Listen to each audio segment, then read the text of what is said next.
As Kentucky's legislative session rolls along, some lawmakers are pushing efforts to curb domestic violence. However, one bill aimed at helping survivors is actually facing some pushback from advocates across the state.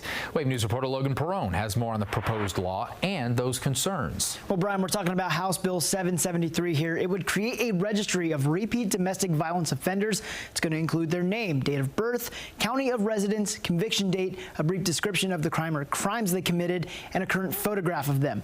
Keeping Kentuckians safe is the goal of this bill, though some advocates worry about the negative impacts it could have. It ensures that the victims' advocates can be heard in court. In Kentucky's capital, it's a 10-year interpersonal protective order upon conviction. Multiple bills are being discussed to address domestic violence. House Bill 773 including one to create a repeat domestic violence offender registry. The ripple effect, I think, is just what we're concerned about. Zero V CEO Tisha Pletcher supports efforts in the State House to protect survivors, but stops short of supporting the bill as written. It would exclude one-time offenders, and in many cases, advocates say victims don't come forward, leaving some repeat abusers off the state's radar altogether. That can create a false sense of security, not only for our survivors, but for our communities, you know? Publicly naming repeat offenders could also pose a risk to survivors' identities and privacy, potentially adding another reason someone who needs help might not try to get it. That's concerning for some of our survivors as well. They might think that that could impact, you know, whether it's their occupation, their work, their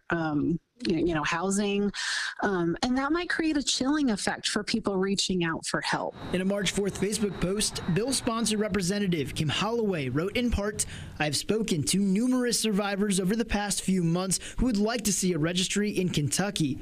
Ultimately, it is our duty as legislators to respond to the voices of those who are depending on us to address the concerns that matter to them the most."